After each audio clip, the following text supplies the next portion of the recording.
It's okay to have integrity. You can have integrity regarding what you choose to do. You don't have to work with every client and you don't have to take every project because there will be another one. I wish I'd learned earlier that it is really okay to occasionally say no. Welcome to Career Relaunch, the podcast focused on helping you create a more fulfilling career.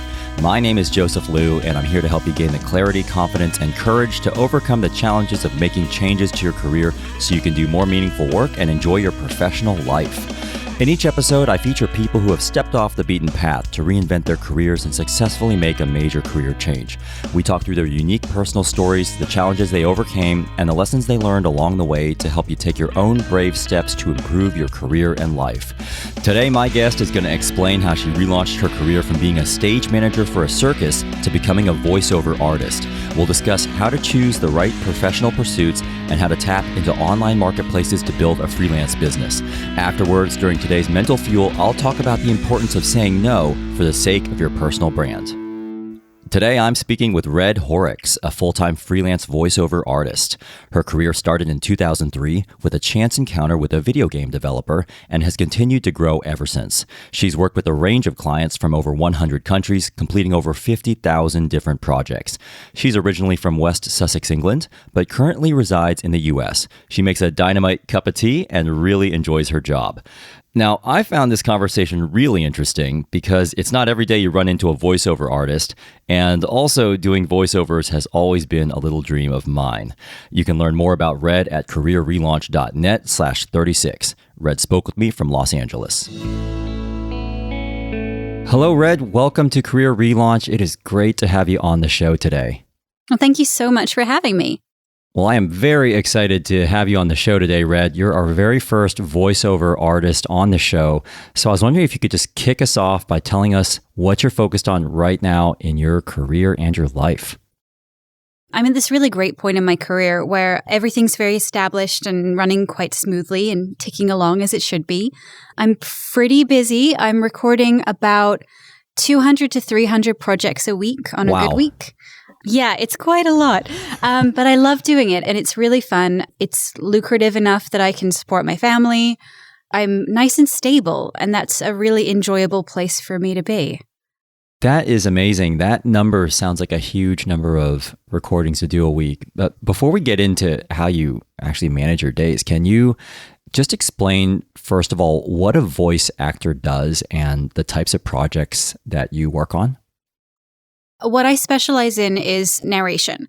I do standard narration for all kinds of projects. I work with companies all over the world. I might do their phone system or do their explainer video, or they might have a tutorial for how to clean a air filter or something.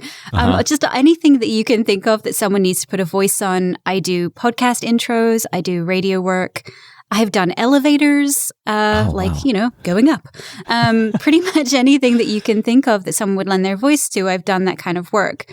And for me, one of the reasons why I'm able to gain so many projects is I'm actually English. So I have a British accent, and then I also have the ability to flip to an American accent because I live in America. So I'm able to do both, and that kind of expands the amount of people that need my voice. And projects can be small. I could do, thank you for calling. You've reached blah, blah, blah phone system. Or I could do a 33,000 word ebook on finance. So it's a really, really big range of the types of work that I do, which is fun and interesting. It's never the same day twice. Very cool. Now, I have to ask you this, Red, and I'm sure that people ask you to do this all the time, but is there any way that you could just give us a sampling of a few of your different narration voice styles? Sure. I mean, this would be a standard. So how I'm speaking with you now would be a really standard American. My natural voice is a little bit younger. If I was really starting to accentuate my words in an American accent because I wanted to take my time to explain something to you about how this works, I might do that. Or if you wanted me to switch into a British accent, I can do kind of a laid back, this is just my standard voice in British, this is how I would talk to my mum on the phone. Or if you needed me to be a little bit more pronounced, I could discuss the important ramifications of various political things going on right now. So, there's a few different stuff that I can do. Cool. It's a lot easier to do it with a script, trust me. I'm sure. I know it's hard to kind of do that on the fly, so I appreciate you doing that for us. So one question about that, like how does one go about developing a whole new accent? And the reason why I ask that is I'm American, as you know, and I now live in the UK, so we've done the opposite from one another. I've been here for coming up on 8 years. I don't think I've picked up a single bit of the British accent, as far as I'm aware. How do you go about developing a new accent? Well, see, for me, I don't really have a good answer, I'm afraid, because everything happened to me really organically. I moved to America when I was 18, so I was, fairly young and impressionable. And, that's not true. I did date a guy who decided that he thought it was really funny to kind of train my accent out of me, so he kept correcting me into American. That relationship did not last long. Okay. But, these things happen. So I think for me, what I tend to do is I've always been kind of a bit of a chameleon. When I'm speaking with someone, I have a weird habit of more adopting the tones that they're saying. And it's not necessarily something I do on purpose. It's just something that has just happened to me over the years. So I'm afraid I don't have a good trick for you. Because I'm speaking to you, and it's the first time I've really spoken to you in depth, I'm going to sound like you. But if I speak to my husband, I'm a lot more hybrid-y because a lot of my Britishisms kind of come out in my everyday. So, and because he's used to it. It's just one of those things that just happened. I was so young when I came here and it just fell that way. And then, of course, my mother would kill me if I spoke to her in an American accent. So I have to be British still. Gotcha. Now, before we go back in time to what you were doing before, can you just give us a glimpse into what a typical day is like for you? I know that you mentioned that you're doing a ton of voiceover recordings each week. What's a typical day like for a voice actor, and how do you manage all the work? I change the way I do things about every 3 to 4 months. As a freelancer, I've found that it's really easy to get stuck in a rut. I don't get bored, but I get to a point where every day feels a little bit like the same. So sometimes I will completely flip my schedule and do things 100% differently. So what I'm doing right now is I get up in the morning. I have this really, really terrible habit of just sitting at my dining table with a cup of coffee, doing all my admin work. I have a desk, but I never use it. So I get up in the morning, I go through my emails, I take a look at any requests for revisions from previous projects that have come in, send out any quotes I need to send out. And I do that, and then I usually do that while having coffee, and then I grab breakfast. And then I usually head down to the studio, usually around 10. My sweet spot for recording, I've found, is between about 10 a.m. to 1 p.m. So what I'll do is I'll head on down to the studio, and I just start knocking out recordings. I have a system that allows me to track like which ones need to be done first. So I handle all of those in a certain order. I work on various different marketplaces. So different ones have different timescales of which I need to deliver a project. So I have to always make sure I'm delivering things in the right order. And I usually record until about 1, and then I'll have lunch. And then depending on how heavy of a day I have, I might go back into the studio and be done no later than 5, or I might end up being done, much earlier. And then, I get to do housework or go to yoga or all the standard fluffy things that you get to do when you have 2 hours to spare in the afternoon. Now, I know you mentioned marketplaces, so I'd like to come back to that later, but I know you haven't always been a voice actor, Red.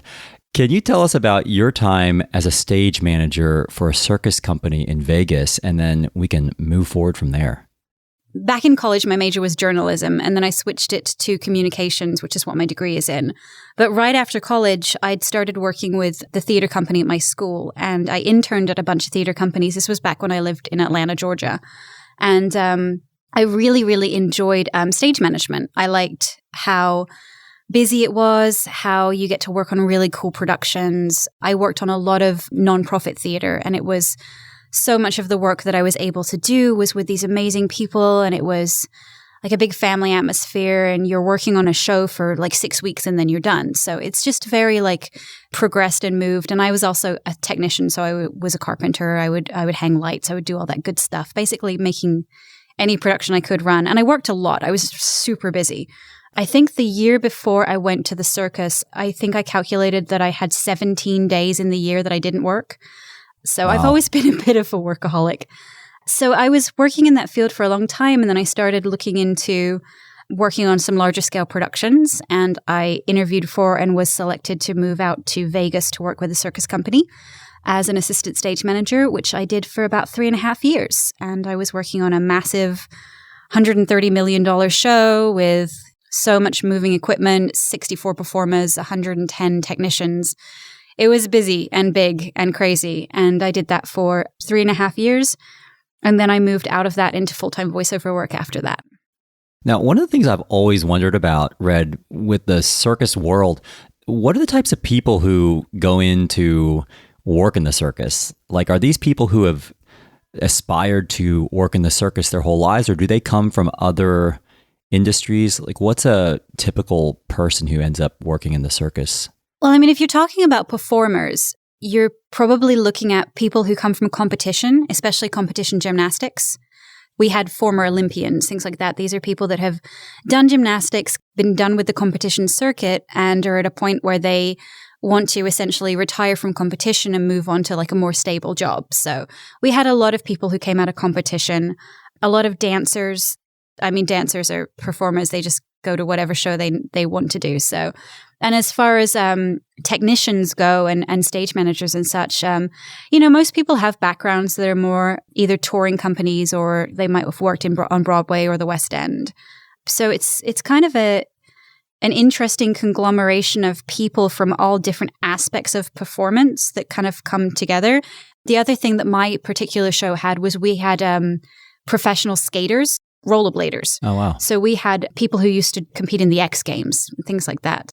And then we also had a bunch of people who were just professional actors. So what was the sequence of events that took you from working for a circus company in Vegas to eventually shifting into the world of voiceovers? So I've always worked on voiceovers in some form or fashion, mostly accidentally, since I was in college. Because I had a British accent, a much stronger one when I was younger. When I was in college, I had a friend who was a video game major ask me to voice a character for him in a video game he was developing for a senior project because he liked my voice. And I was like, yeah, sure, no problem. I've got an afternoon. So I went in and I did it, and it was this action video game. So it was a lot of like blood-curdling death screams and like pretend you're running and all this kind of stuff. I had a really good time doing it. So I would do voicemails for friends or like silly little projects for people here and there. And then after I moved to Vegas, I had a bunch of credit card debt, as many mid-20-somethings do. And I've never been super fond of having credit card debt, as most 20-somethings aren't. So I started looking at the things that I could do to maybe generate a little side income. But because my schedule was so rigorous with the show, I couldn't get a second job. It wouldn't have worked. I wasn't flexible enough. So I had a friend who had been working for a voiceover company, funnily enough, back in Atlanta. She was working for an audiobook company, and they were looking for a couple more British girls on their roster. So I did a couple of audiobooks with them, which in hindsight, I must have done an atrocious job on them because I was brand new and I had no idea what I was doing. So I did that for just a little bit, and then I found the different online marketplaces that I'm a member of, and started just kind of listing myself as an available person. And it just grew slowly at first. And then it suddenly got to the point where everything kind of clicked and took off for me as far as getting clients and having projects and things like that. And it got to the point where I was working 80-hour weeks because I was working 50 hours on the show and then doing 30 hours on voiceovers. And I wasn't nearly as efficient with voiceovers back then. It was exhausting, and I couldn't keep doing it. So I had to really take a really big, hard look at what I wanted to do. And I decided that I wanted to do the voiceover thing. So I gave my job 4 months notice because I'm very, very methodical about things. And and then I went full time, and I've been doing this full time since, it was just my anniversary. September 29th, 2014 was when I had my last day at the show. So I've been doing this for 3 years.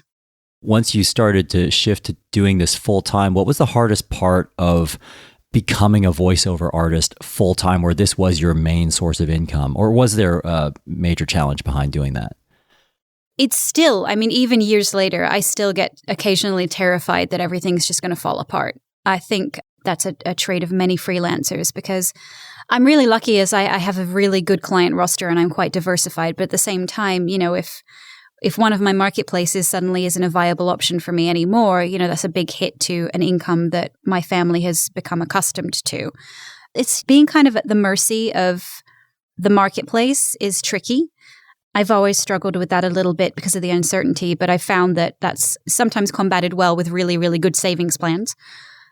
I think that's always been the hardest thing, just never quite knowing if one day the rug's just going to get pulled out from under me. And that's something that was a much bigger issue in the beginning, but now isn't so bad. But it's still there. Every freelancer, I think, has concerns about where the next paycheck's coming from. I know what you mean about that. And I know that that's definitely a challenge that comes up with most people who are running their own small business or are freelancers. You just never know if everything's just going to fall apart one day. What do you do to deal with that? Well, wine helps, I found. Gin also, just saying, I'm equal opportunity. It's a really weird thing. So as a freelancer, we have to think about the future. We have to have savings. We have to make sure that our taxes are paid, that our things are handled. But at the same time, I think sometimes it's beneficial to not look too far ahead. So one of the things that helps me is knowing that one week is not going to look the same as the next week. So if I've had a really, really rough week, it's not going to be like that next week. I'm going to have different clients, different projects, different things. On the flip side, if I've had an amazing week, it's entirely possible next week will be bad. But a lot of it is just understanding and realizing that so long as I keep doing the best that I can do, then that's what I can impact. Doing my job well, keeping my clients happy, delivering my work efficiently, correctly, and on time, and just keeping those client relationships up. That's what I can do. And that I can do on a day-to-day basis. As far as gaining projects, that's the best thing I can do. And giving yourself permission to not spend every waking moment hustling is a really big step. You have to make sure that you're taking time for yourself so that you don't burn out and then start slipping. You had mentioned marketplaces, Red. For those people who aren't familiar with online freelance marketplaces, can you just explain what that is and maybe share a couple of the platforms that you're on? I'm actually on 5 different platforms. So an online marketplace is a website that someone who is interested in purchasing a service like a voiceover, designing a logo, helping with websites, proofreading, things like that. Usually a digital service. It's a place where someone can go to find people who are doing that kind of work and hire them. And the marketplaces work as kind of an intermediary. So for me, I put up a listing to say that I'm available. You can hear my demo. This is the kind of work that I do. These are my rates. And then a client will select me, make a purchase through the marketplace. The marketplace will hold the money. I'll complete the project, send it to the client. The client releases the project, and then I get paid. One of the good things about these marketplaces is they do have usually a fairly large amount of clientele that are familiar with working with the marketplace. And you get reviewed on what you do. So someone can come on and say, okay, well, I'm looking for this kind of voice. This person does it. This rate's good for me. Let me look and see if they've got good reviews, kind of like you would with like a restaurant on Yelp. Then they would place an order and go from there. So it's kind of like a good hub for finding services. There's many of these on the web. The ones that I use primarily are Fiverr, Upwork, Freelancer, People Per Hour, and then a voiceover specific one called Voice Bunny.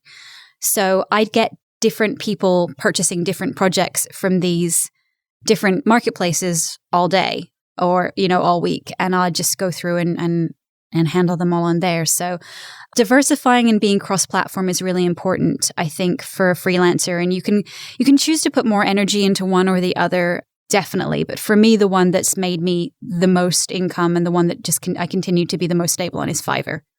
Fiverr is a really good system. Yeah, I've used Fiverr myself and a couple of these other online marketplaces you mentioned to help me with this particular podcast, actually. And one of the issues, just in talking with freelancers on these platforms that I've heard, is how you end up showing up amidst the thousands of different suppliers on there. How did you manage to cut through on Fiverr or People Per Hour or Upwork or any of these other platforms you mentioned? I mean, the one that I would definitely refer to would be Fiverr, because I'm actually the number 1 selling voiceover artist on Fiverr. Oh, nice. That's been through, a lot of it is your reviews, providing consistent work, especially when you're starting. So Say I was starting on Fiverr tomorrow. The first thing I would do is make sure that my rates were incredibly competitive.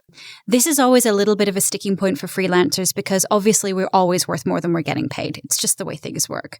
But when you're trying to build a career on a marketplace like this, you do have to start at the bottom. You kind of pay your dues just like with anything. So I would start off having extremely competitive rates. I wouldn't expect to be charging the amount that the top tier people are charging.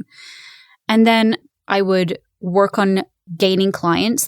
All of these sites have systems where you can either send in proposals or you can provide quotes to people that are looking for things. So I would try and gain clientele by that. And then I would over deliver and go above and beyond and make sure that I was getting customers that were super happy, make sure that my reviews are impeccable. If you put in the footwork in the beginning to make sure you're providing an excellent service and that your clients are always happy, they'll keep coming back. One of the phrases that I use all the time is you never know when your next client will be your best client. So if you can build slowly a stable of good clients that are constantly placing orders, constantly reviewing your work, you're going to gain traction that way because a lot of these marketplaces are based on algorithms regarding how much money you're making, how many orders you're getting, how often you're canceling orders, how quickly you respond to messages. And then the pivotal one is how good your reviews are. So long as you kind of hit all those little notes, you will see yourself start to excel. It's one of those things that can be sometimes very daunting when you're looking at a new established marketplace, like, well, I can never match them. But I wasn't the first voiceover artist on Fiverr. So, if I can climb through the ranks, anyone can. And looking back on your career as a voiceover artist on these online platforms, was there anything that was especially surprising to you about creating your own voiceover business on these platforms? I never expected this to go this well. This was always supposed to be a side job. I had absolutely no idea that this was going to happen to me. I worked for it. I'm not saying I didn't, but I think the surprising thing was that once I finally found my rhythm and figured out what I was good at and how to carry myself, that was the really surprising thing, that everything just fell into place. There's another voiceover artist on the site, and she's an amazing girl. I actually talk to her every day because, when you're in this marketplace, you don't get to hang out at an office with people. So there's a bunch of other sellers on Fiverr, especially that I'm kind of friendly with on Skype. And she and I talk absolutely every day, but I used to idolize her. All I wanted to do was get the kind of number of orders in my queue that she had and all this kind of stuff. And I never thought 3 years later that she and I would be kind of colleagues on the same tier that would chat every day. So that was kind of surprising. It's like I accidentally found this really neat community of wonderful people that I get to spend time in my little padded room talking to myself, but occasionally Skyping with someone who's doing the same thing I am, but in a different part of the world. And that's kind of nice. I don't think I expected to have colleagues doing this, and I kind of do.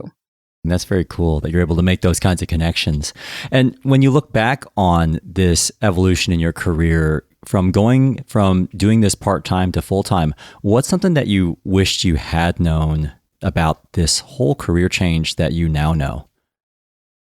I think I wish that I had known in the beginning that it's okay to have integrity. You don't have to debase yourself. You can have integrity regarding what you choose to do. You don't have to work with every client and you don't have to take every project because there will be another one. I have had clients in the past that are there are some people who don't understand that there is a human being on the other side of a computer. Mm-hmm. And that has been something that has been super tricky for me at various points during this career. Because I am essentially this just disembodied voice to them, they don't understand that I'm a person. And choices they make and things they say and requirements and demands they have of me aren't always appropriate. And I wish I'd learned earlier that it is really okay to occasionally say no. I have learned that in the last probably 18 months, that it's okay. And even then, I probably should have figured that out a long time ago. Just because you're trying to build a career doesn't mean you have to do everything that someone says. And it is okay if you have things that you want to stand firm on. There's nothing wrong with saying no. The last thing, Red, that I'm hoping to talk with you about before we wrap up is the topic of publicity. And I guess the first time I heard about you was on the Open for Business podcast. And then I read about you on Business Insider and CNBC. And I'm just wondering, how have you managed to be featured in such big media outlets? Because I know that that's a question that a lot of people have when they're starting off and trying to gain some traction with their own small businesses or their own freelance projects. Unfortunately, a lot of it was luck. Since I work on Fiverr, one of the things that I am is a Fiverr ambassador. So I'm one of the people that they occasionally tap for PR events and stories and things like that. So there is a PR team at Fiverr that occasionally puts me in the mix for things when they might get approached for a quote with an article, or there's a magazine doing a story on gig economy or freelancing and stuff like that. So I'm actually lucky in that I have a PR team that knows who I am, that occasionally mentions me. It has been one of those things, though, where a couple of the stories that have been written about me have led to other stories and people that have contacted me personally, which is how I got on. Being on the Open for Business podcast was a huge thing for me because I'm actually a massive fan of anything that Gimlet Media and Gimlet Creative do. I think my eyes went really wide when that one popped into my inbox. I was like, you've got to be kidding. So it was kind of a snowball thing. Once I was in one thing, that kind of led to more. I'm a fairly vocal presence when it comes to the sites that I work on, the marketplaces that I work on. I mean, it's my companies that I work for, and these companies are important to me. And I try to be a source of help for them, especially when they're making improvements or adjustments. So one of the reasons why I'm kind of known to the Fiverr people is because I've come back to them a lot of the times with feedback on the changes they're making on the site and suggestions on how to improve it. And there's been a few features that have been released on Fiverr that I was partially responsible for. So that's been kind of cool. Well, let's wrap up now with what you're doing right now, because I know that you do voiceovers, but you've also launched a new business called Instant Voicemails. What is Instant Voicemails all about? So Instant Voicemails is a project that I've been working on for a year or so that I'm extremely proud of. It's a direct download voicemail company. So say you wanted to change the outgoing greeting for your phone, be you a business or a small business or a big business or just a person. Instant Voicemails is a site that you can go to and select from a range of different options, immediately download them, and then you can use those to upload to your greeting system. It's my company. I also work with a fantastic guy named Andy Yuso, who's a radio personality who does all the mail work for the site. And we've got a bunch of offerings on there. A couple of them are kind of slightly funny, jokey voicemails, and a lot of them are business oriented. But it's just a really cool site that enables you to purchase a service for your business at a lower cost and get it right away. Very cool. Well, if people want to learn more about Instant Voicemails or if they're looking for a voiceover, where can they go to find out more? You can contact me via my website, which is www.redhorrocks.com. And Red is REDD. Horrocks is HORROCKS. And then also instantvoicemails.com. And I'm always excited to work on new projects and meet new clients and talk to people about what I do. I also offer coaching. If that's something you are interested in, people are more than welcome to get in touch with me. Okay, well, thanks so much for talking with me, Red. I didn't say this before, but I've always had this little pipe dream for years, going all the way back to my radio days in Hawaii, of doing voiceovers for an ad or a product. So this has been so cool to hear all about your life. So thank you so much for telling us more about your life as a voiceover professional, how you navigate the online freelance marketplace, and your career journey. So best of luck with the voiceovers and with Instant Voicemails. Well, thank you so much, and thanks for having me. It was an absolute pleasure. So I hope you enjoyed hearing Red's journey to become a voiceover artist, why you have to give yourself permission to not always be hustling, and what it takes to succeed as a freelancer on online marketplaces. Now it's time to wrap up with today's Mental Fuel, where I'm going to talk about why you should say no to opportunities that don't reinforce your personal brand. Before we get to today's Mental Fuel, I wanted to thank Brand Yourself for supporting this episode of Career Relaunch. Brand Yourself offers simple tools and services to help control what people find when they Google you. To clean up, protect, and improve how you look online, visit brandyourself.com and use promo code RELAUNCH to get 50% off a premium membership. This is the part of the show called Mental Fuel, where I finish the show with a brief personal story related to one of the topics we covered today and wrap up with a simple challenge to help you move forward with your own career goals. So for today's Mental Fuel, I want to pick up on one of the things Red mentioned about the importance of having integrity in your career and saying no if a project or client isn't right for you. And this got me thinking about the importance of saying no. Now, if you're a longtime listener, you might remember back in episode 4 when I spoke with agency director turned set designer Polly Aspinall, we talked about the importance of saying yes to opportunities. But as Red mentioned, saying no is just as important. So I was trying to think back through my own career when I've had to say no, and fortunately, I haven't had a lot of instances where I've been asked to do things that compromised my integrity per se. But I have been asked to take on roles that I ultimately decided were not in line with the type of professional I wanted to become. I'll give you an example. When I was just getting started in my former career as a brand manager, one of my main concerns about working as a marketer was marketing products that I didn't feel comfortable marketing. So before I started attending the many on-campus company recruitment events during my years as an MBA student, I decided to draw a few lines in the sand and promise myself I would never market 3 things: junk food, cigarettes, and alcohol. And without getting into the rationale behind every single one of those, in a nutshell, it came down to just feeling like these products, A, weren't ones that I would want to consume myself, and B, weren't products that I would feel good about trying to persuade others to consume. So that seemed pretty straightforward enough initially before I entered into brand marketing, but later on in my career, I was presented with opportunities that kind of touched on those lines I thought I'd drawn. For example, in one of the first consumer packaged goods companies where I worked, I told the head of our marketing function that I did not want to be considered for roles working on one particular food product that was part of the company's product portfolio because it contained a lot of fat. And I remember that director sitting down with me over lunch one day and telling me that in spite of my solid performance in the company, my unwillingness to work on that specific brand could adversely affect my trajectory in the company. But I didn't budge on it because although this product wasn't junk food per se, it wasn't exactly healthy either. But this story has a twist. A couple years later, in my efforts to quickly land a job when I moved to London, I took a role where I was marketing luxury desserts.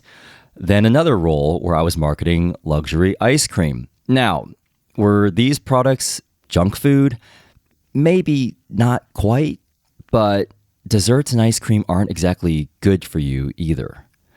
And so I'm telling you this because even though I would definitely consider myself as someone who has strong morals, ethics, and quote-unquote rules for my professional life, I'll admit that I've taken roles myself that I felt would be good for my career, but resulted in me maybe not breaking my principles, but definitely flexing them. Saying no to opportunities is really hard for me because it feels like I'm closing a door without the guarantee of another one opening. But at the same time, one thing that's become very clear to me is that I want to be able to look myself in the mirror every single day and feel good about how I'm deploying my energy and how I'm building my professional reputation. If you've been listening to this podcast for a while, you probably know what happened next for me. I ended up leaving those roles, marketing desserts, kind of quickly and to start doing this work. And I think part of the reason why I made that decision was because marketing those types of products just wasn't in line with what I really wanted to be known for. It wasn't in line with what I stand for in my career and my life, or put another way, the personal brand I was trying to build. And that's what I'm hoping you'll think about after listening to this. What's the personal brand you're trying to create for yourself, either as an employee, a freelancer, a career changer, or an entrepreneur? And is there something you've been saying yes to because it benefits you in some way, when actually you should be saying no, because deep down you know it's just not right. Not for you, not the person you're trying to become, and not the personal brand you're trying to build.